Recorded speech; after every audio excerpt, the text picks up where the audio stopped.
I'm going to start recording here and introduce our guest speaker today, Diana Allen. Welcome, and I will spotlight you, and good to have you. Thank you, Chuck. I'd like to start with a reading.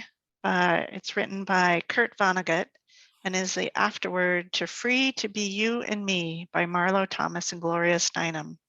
It's titled Welcome to Earth. I've often thought there ought to be a manual to hand out to little kids telling them what kind of a planet they're on, why they don't fall off it, how much time they've probably got here, how to avoid poison ivy, and so on. I tried to write one once. It was called Welcome to Earth. But I got stuck on explaining why we don't fall off the planet. And one thing I would really like to tell them about is cultural relativity. I didn't learn until I was in college about all of the other cultures, and I should have learned that in the first grade.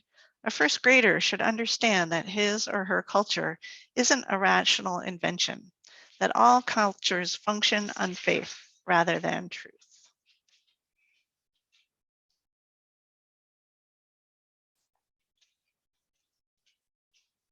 In this reading, Kurt Vonnegut references the importance of learning cultural relativity early, and I'm going to speak about that. What I have to say today is one person's view, my view, and maybe there's a piece of here that could be helpful to you, but I'm not here trying to tell you the one right way or anything else about what's right or wrong in the world. I speak based on being grounded in the cultural identity that I have as a spiritual seeker and as a white person striving to be anti-racist. The times we are in have been called many names and some obscenities.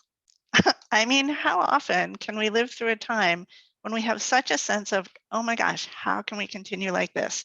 And what can any of us do to change it? We have so many disruptions happening in the world. We have a global health crisis in the form of the pandemic. We have environmental deterioration to the point of climate change, which we now recognize as being due to human activities. We have social injustice in the form of racist police brutality and race riots.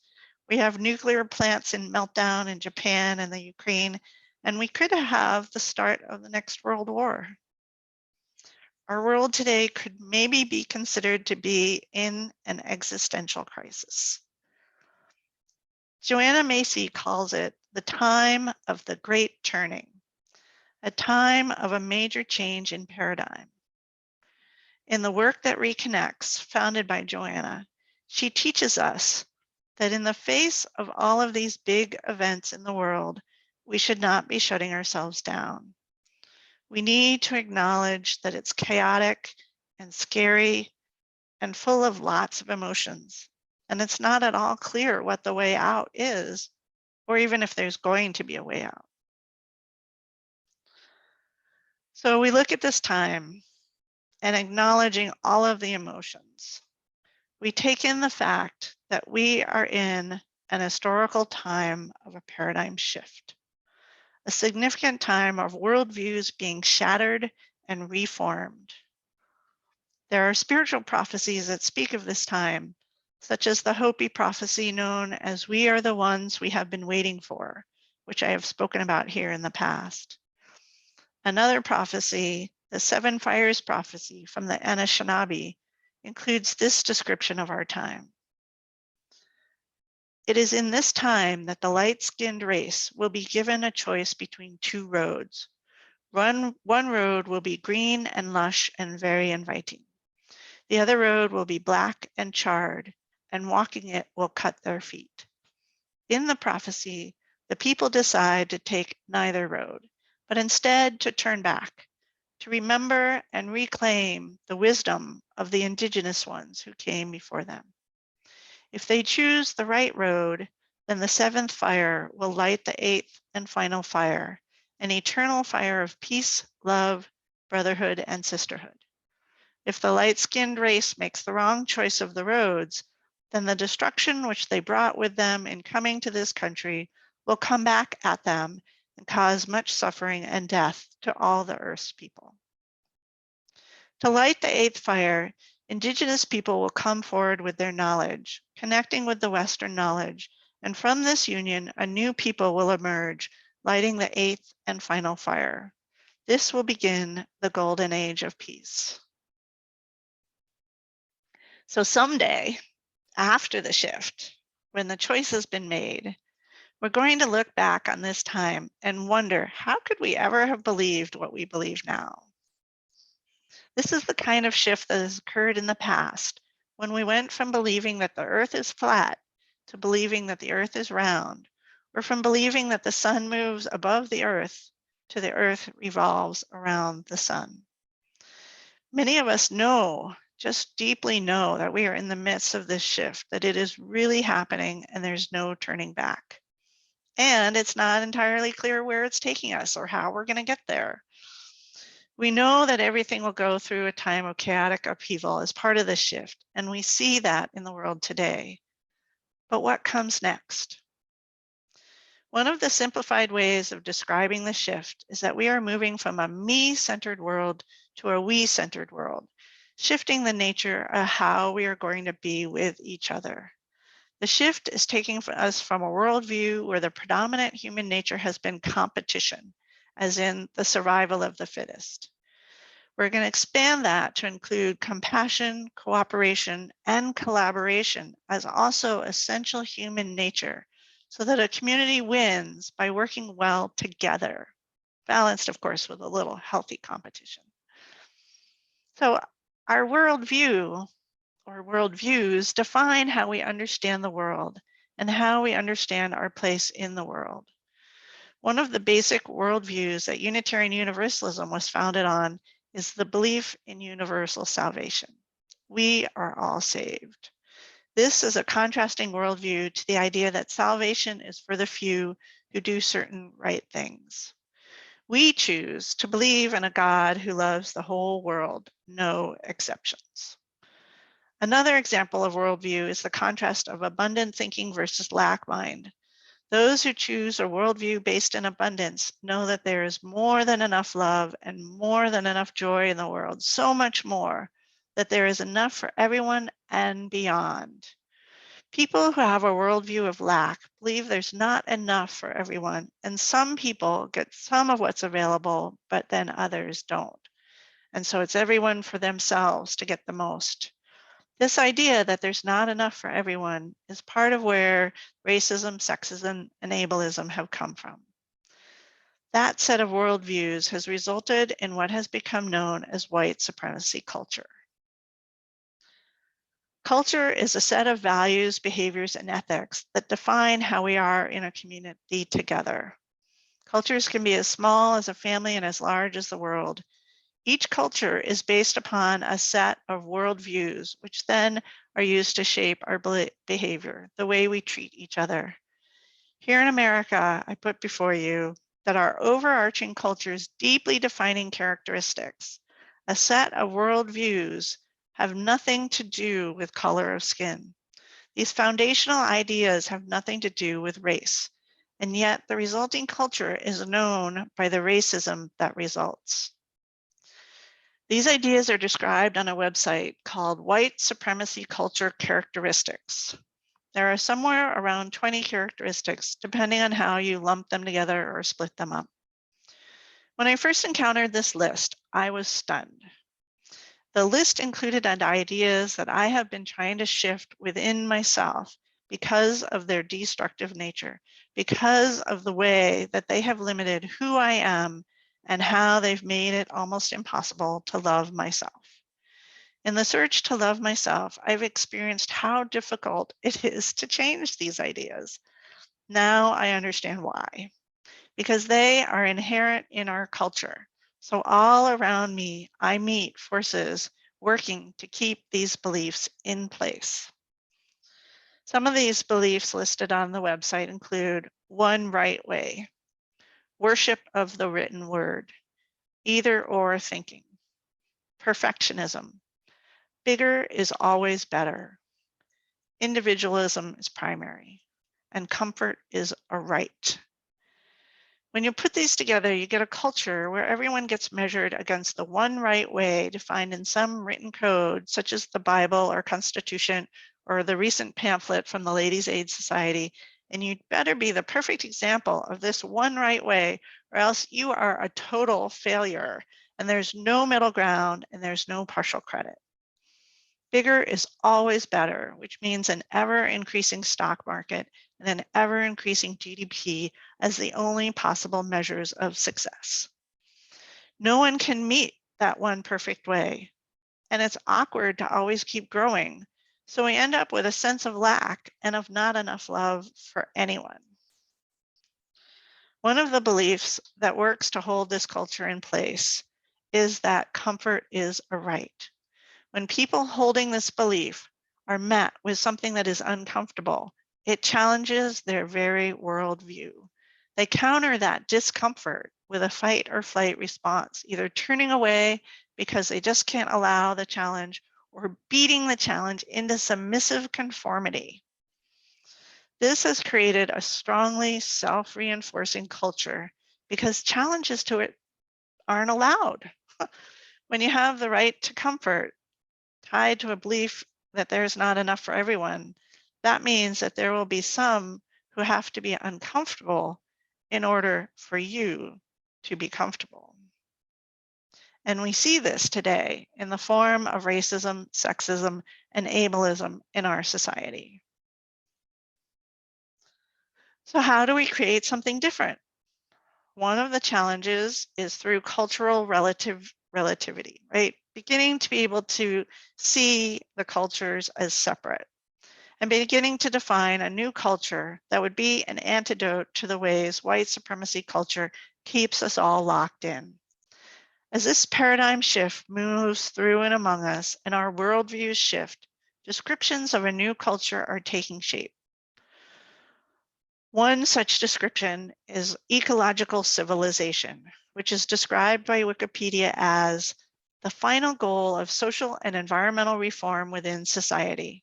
It implies that the changes required in response to global climate disruption and social injustices are so extensive as to require another form of civilization, one based on ecological principles. Proponents of ecological civilization agree with Pope Francis, who writes, "We are faced not with two separate crises, one environmental and the other social," and of course we can add health and political in there as well, but rather with one complex crisis, which is both social and environmental and health and political. Strategies for a solution demand an integrated approach to combating poverty, restoring dignity to the excluded, and at the same time protecting nature. As such, ecological civilization emphasizes the need for major environmental and social reforms that are both long-term and systemic in orientation. As in the seventh fire prophecy, such a civilization would likely incorporate the wisdom of indigenous culture, that we are interdependent, we are part of a bigger whole.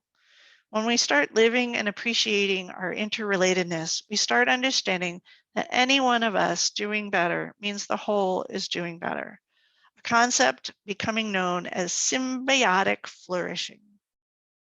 Paul Wellstone famously said it simply as, "We all do better when we all do better." One of the features of an ecological civilization is an understanding of cycles, that life grows and dies in cycles, not in continuous increase. In this civilization, we would understand that working and resting are both needed. There are times when things grow and times when things die. Understanding the cycle means that we have to hold a paradox that both times of increasing and times of diminishing are needed. One is not more valuable than the other. Holding paradoxes like this can be uncomfortable. Another paradox in an ecological civilization is that we can know something to be true and not be my truth, and be okay with that. This is learning to embrace the wide varieties that make an ecology work. Your contribution and my contribution will be different, and that's necessary for the whole to work. In an ecological civilization, we would recognize our own and each other's gifts and talents and recognize that we are not just our gifts and talents, but we also are people that make mistakes. And we wouldn't judge each other as less than because of having weaknesses along with our different strengths. So how do we get from one culture to another? How do we begin to make the switch for ourselves? We have to learn cultural relativity and begin to see our own culture for what it is.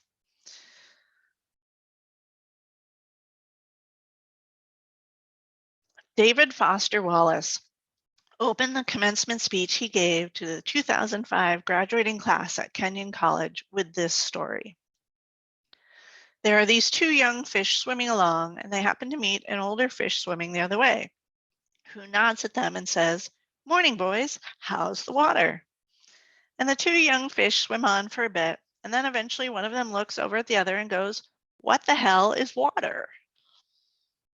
The culture that we have grown up in is like water to a fish. It is something that is so much there, so invisibly there. It's what we push on to be able to move.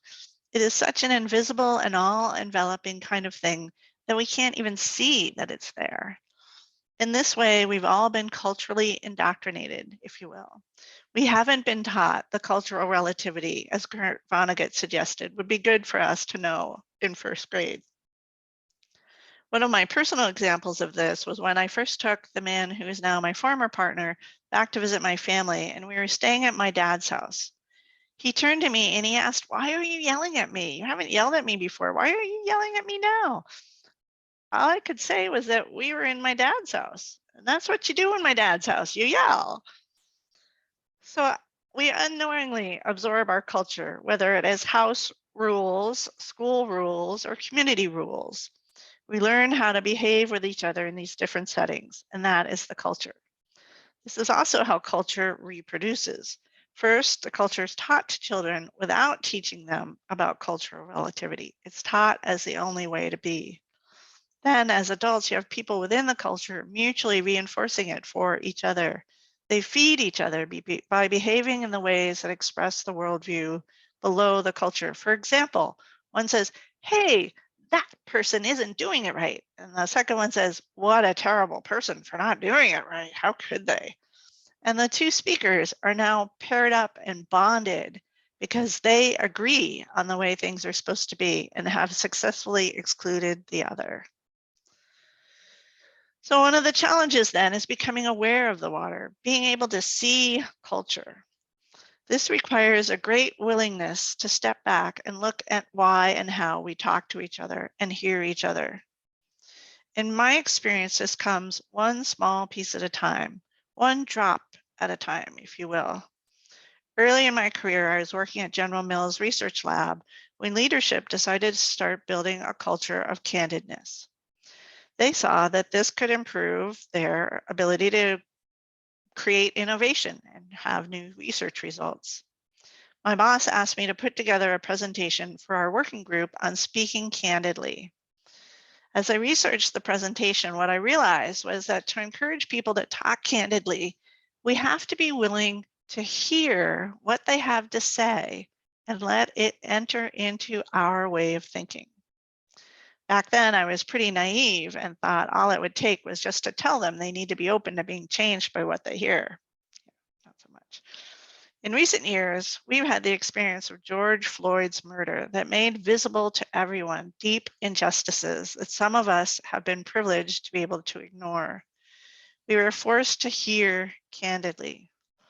Now, I may feel like I am very much aware of racism, and I acknowledge that I am a privileged white person, but saying that is really different from actually living it at any moment. I've made some big mistakes in my current work where Black coworkers have said to me, "Wow, I was really hurt by what you said." So I have a really deep compassion for all of us to be in the middle of this culture change, to be trying to start seeing the water and then trying to be different and create a different culture.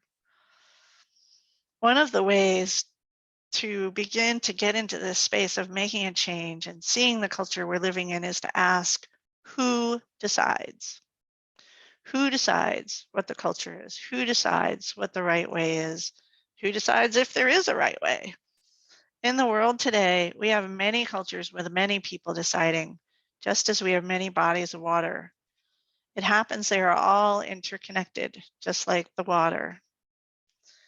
Having a worldview that includes cultural relativity gives us the space to wonder, how am I relating to this culture? What pieces of that other culture might fit me better? And how am I reproducing the things that I really don't want to be? And what can I change? And can my changes make a difference to the whole culture? In this time of shift, we need to move from water to the air. There are many bodies of water, but there is only one atmosphere. What would the culture be like that includes all humans breathing the same air, not just the same fish in the one sea? There is only one way of seeing the bigger whole that this is one way of seeing the bigger whole that we're all part of, that we breathe the same air rather than being separated in different bodies of water. I really appreciate the metaphor of the fractal to help illustrate this whole sense of being a part of a bigger whole. A fractal is a mathematical construct where the whole is reproduced within any one part of it. I see that the individual is a fractal of the whole of creation, and that this fractal experiences allows for influences in both directions. And I have a small video to share with you about what a fractal looks like. So we start with the seeing the whole, and then as we dive and zoom into it, we gradually see different parts of it and eventually see the same shape over again. And all of these different parts are being repeated over and over again. And as you get deeper and deeper into any one piece of it, you can see the repetition as a smaller scale over and over again.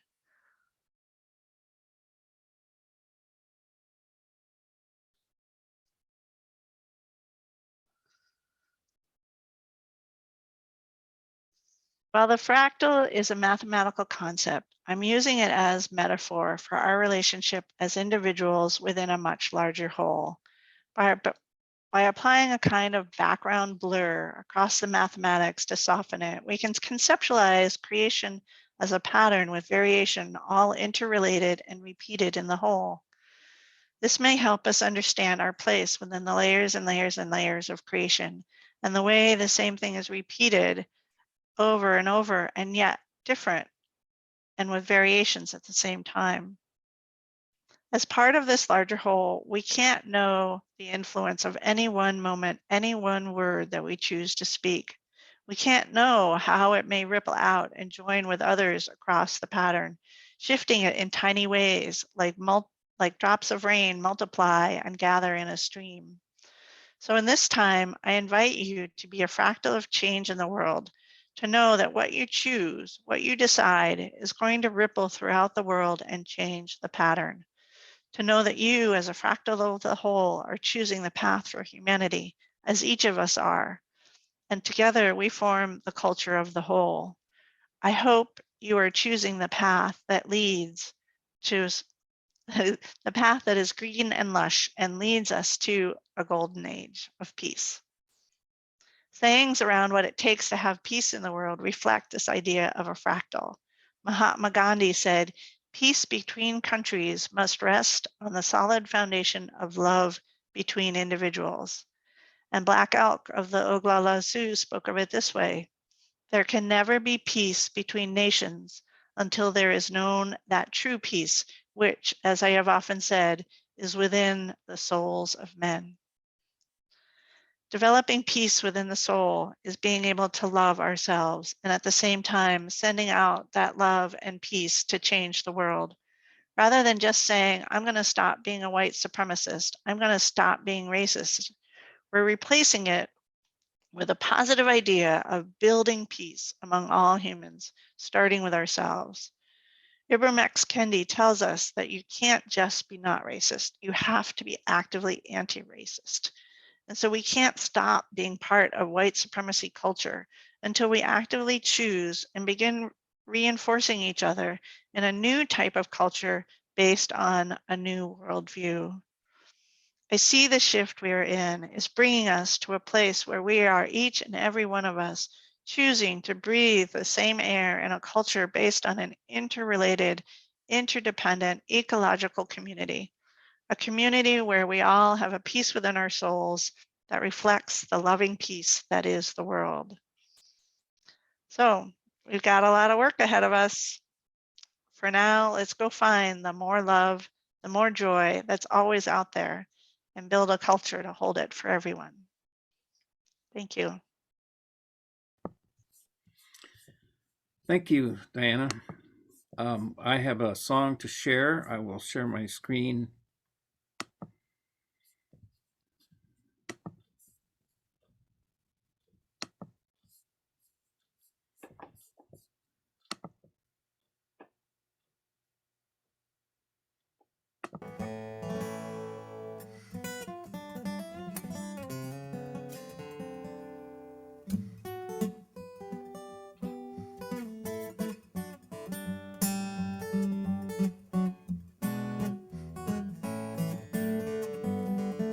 There's a bright side somewhere. There's a bright side somewhere. Ain't gonna rest now till I find out. There's a bright side somewhere. Oh, there's more joy somewhere. Said there's more joy somewhere. Ain't gonna rest now till I find them. Oh, there's more joy somewhere.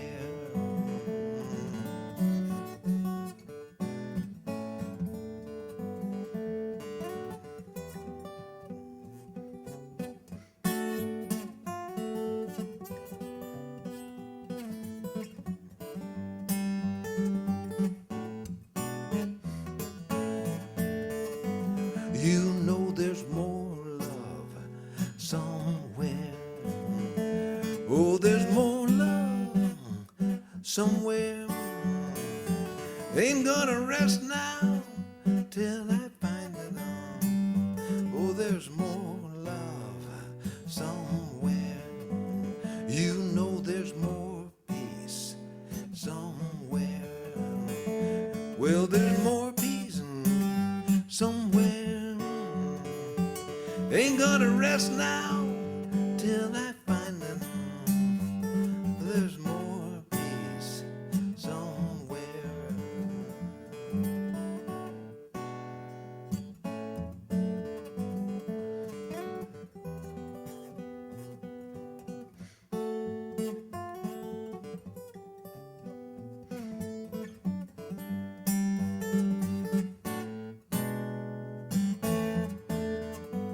You know there's a bright side somewhere.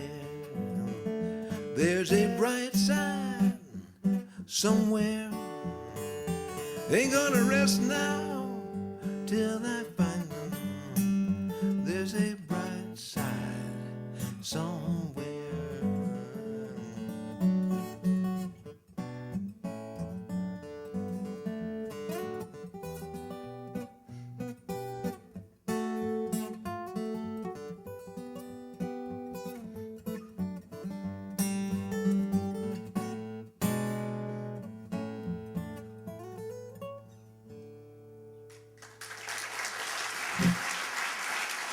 Thank you.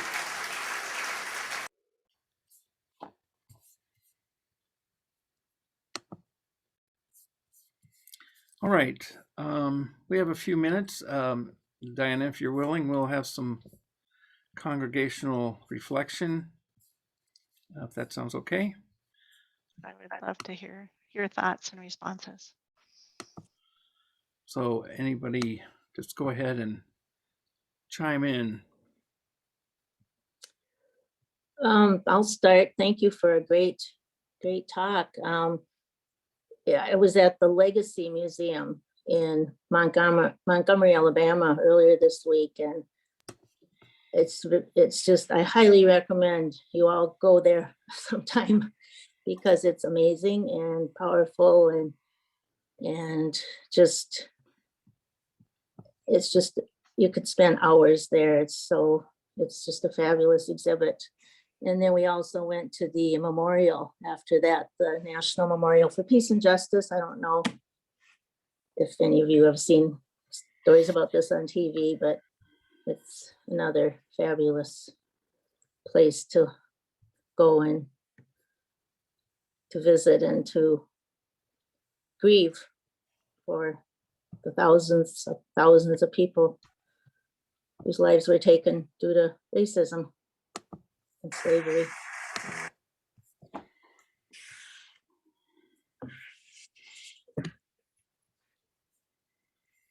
Thanks, Peggy. Mhm. It seems it's really important now to think about this cultural relativism, because I think that there's a push in the other direction that has been stronger than I've seen in my lifetime. And I mean, you just have to hold your own. I mean, I don't, and do the best you can. But that what's going in the other direction is, I think, at the basis of what's so depressing with what's going on these days. Yes, that push against the push for us all being the same is a really hard one to take right now. Yeah, and there are part of what the challenge is that is what's being shown to us by the people that benefit from keeping what's in place, right? There are lots of other things happening that we're not necessarily being able to see because they're not part of reinforcing what's happening. And that's where the understanding that the shift is happening in spite of what they're trying to tell us as otherwise, is part of where it comes from, and holding each of our own determination that what we do does matter, and what we do together does matter and is making a difference, even though it doesn't change the nightly news. It does change the world.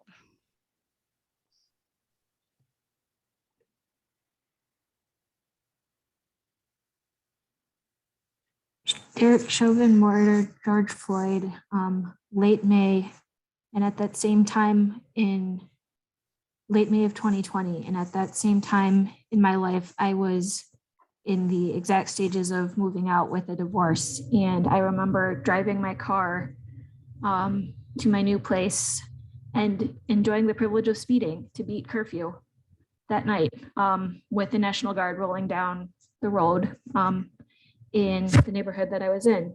And at no time was there a thought in my mind of, and the police will come for me, or that they're going to hurt people like me. And it was really striking to see, wrapped up in my own life and cloaked in privilege. And what immediately followed that murder was a flurry of equity activity at work. And I found myself caught up in the bustle of that and really torn, right? There are specific types of equity I could speak to authentically, which was around disability and around other issues. It became a question of, is now the right time?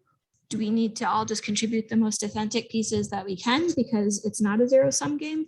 Or do we really need to sit back and shut up as white people around the type of equity that is important to us? And to your point, I don't think it's an either or question, but I don't know how to ask a more nuanced question. And I think that's really crushing. Yeah. Chuck, did you want to add something to that? No, I was struck by that it's really hard to to frame a viewpoint when it's not an either or question, and you know, it's kind of debilitating as to how much to get involved or how much to just sit and listen, you know. It is hard. I think it's one of the hardest things to be a white person in this space of wanting things to be different right now, because we are still benefiting as white people. We are still actively engaged in a culture that makes life a lot harder for people of color. I was struck, you know, you mentioned the relation to police, Andrea, you know, and that you know, police have traditionally been sort of a source of protection, right? They're who you go to when you're threatened. And for a person of color, it's actually the opposite. The police are the ones that are threatening them, you know. And I have 2 sons on the autism spectrum, and one of my Black friends said, yeah, just imagine being on the autism spectrum as a Black teenager. You know, it's almost a death threat to them, right? They don't come through being a Black teenager alive in a lot of cases. And that knowing that doesn't change the fact that we don't have that experience. And then how do you live with that? That we can know about it, but we can't experience it. Yeah.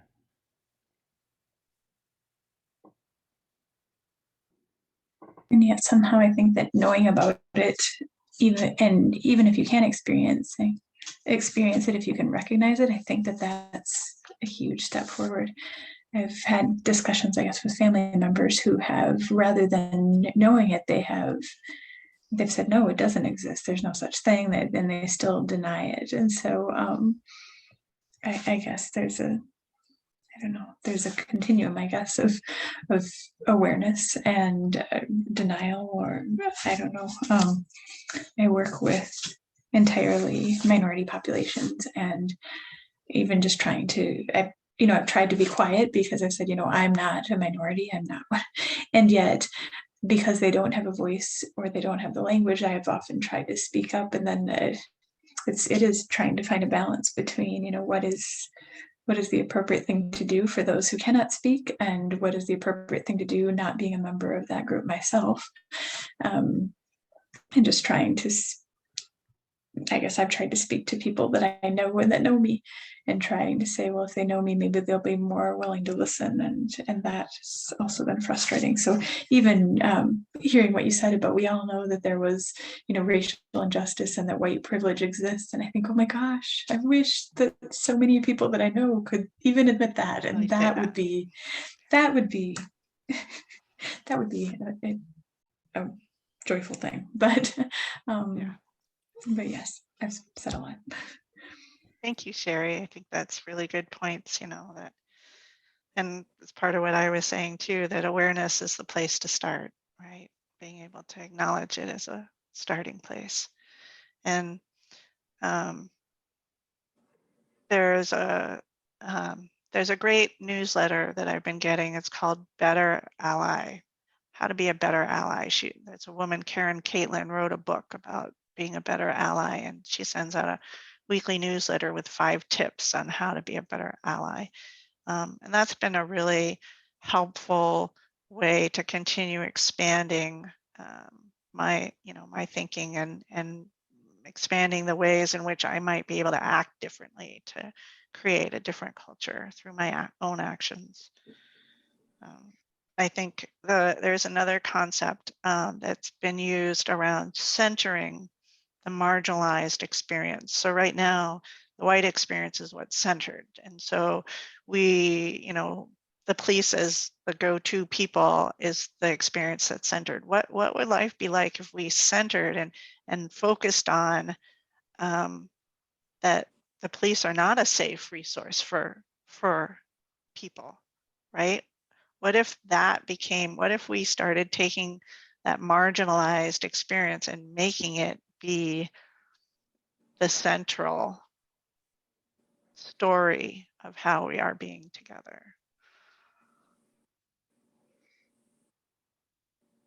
And somehow that kind of shifts things around a little bit too.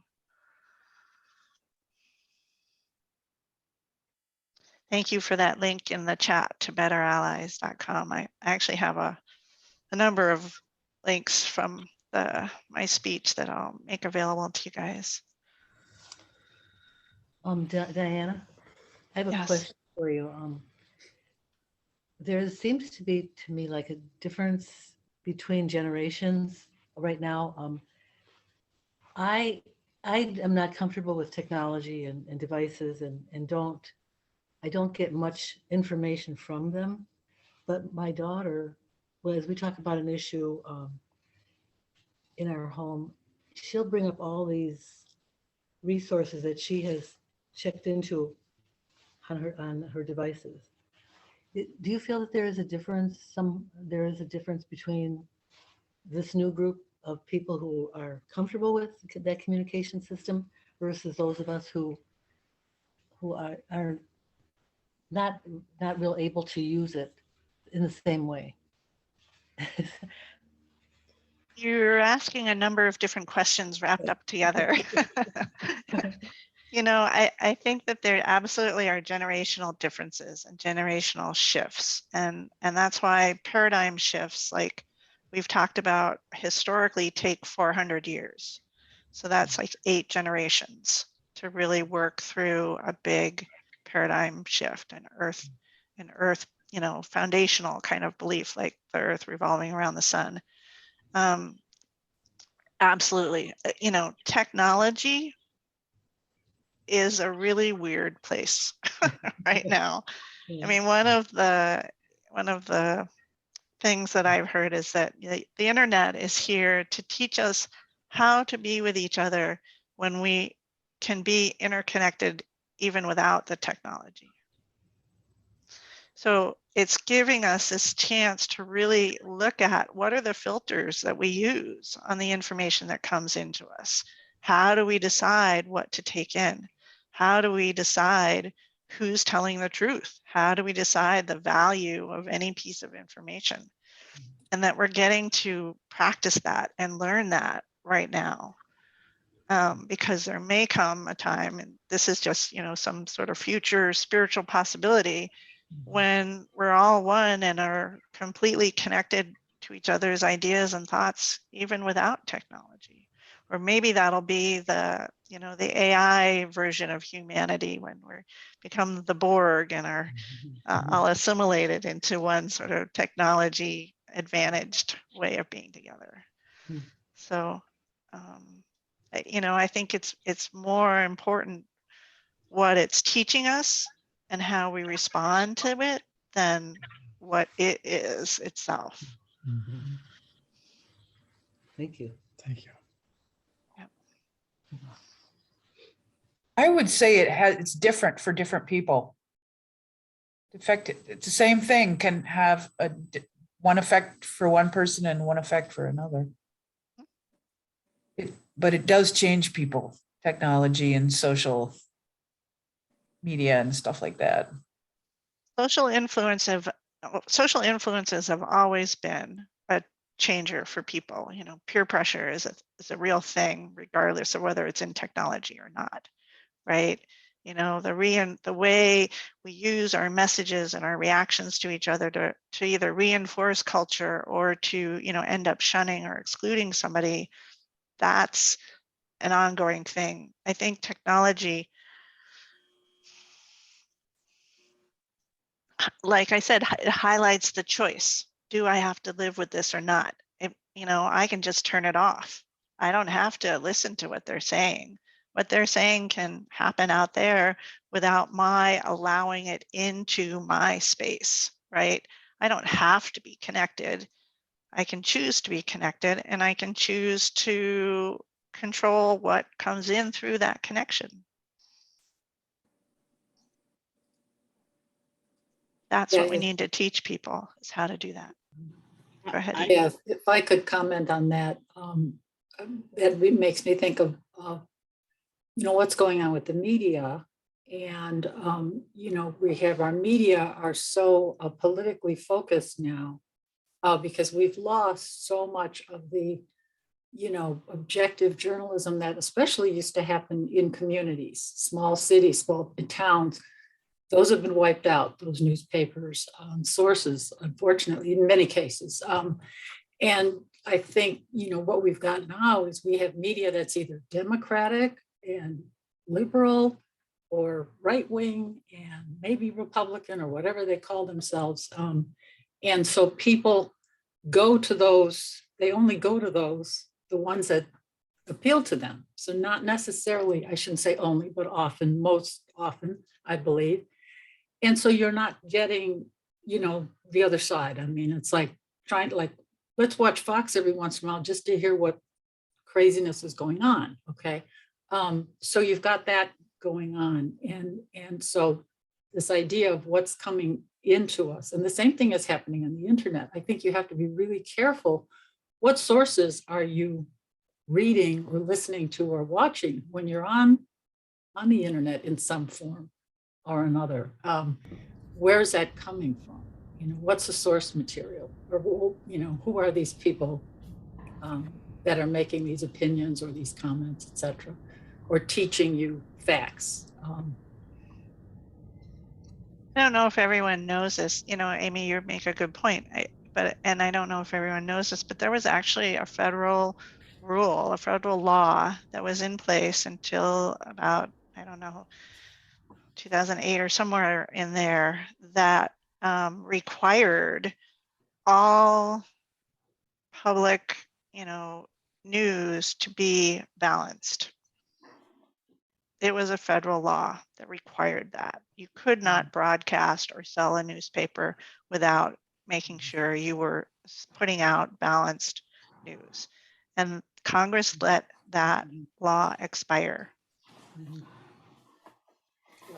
Right. Yeah. One of our local papers, Chicago Sun-Times, is now owned by the NPR station, by the company that owns WBEZ here in Chicago.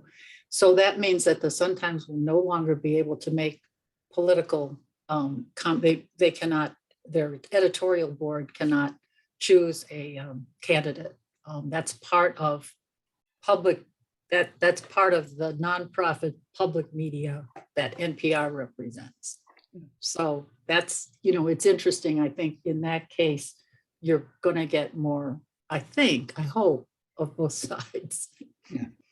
We're running. I think there's much more integrity in the journalist world, the written journalist world, and then there is in the the visual, the TV, the Facebook or whatever. But I think I still believe in the integrity of many journalists. So we're way past our 11:30 stop time here, so let's end our official part of the service, and we can continue chat in our coffee time. So everyone's welcome to stick around for that, and we can keep the conversation going. But for now, I'm gonna stop the recording here.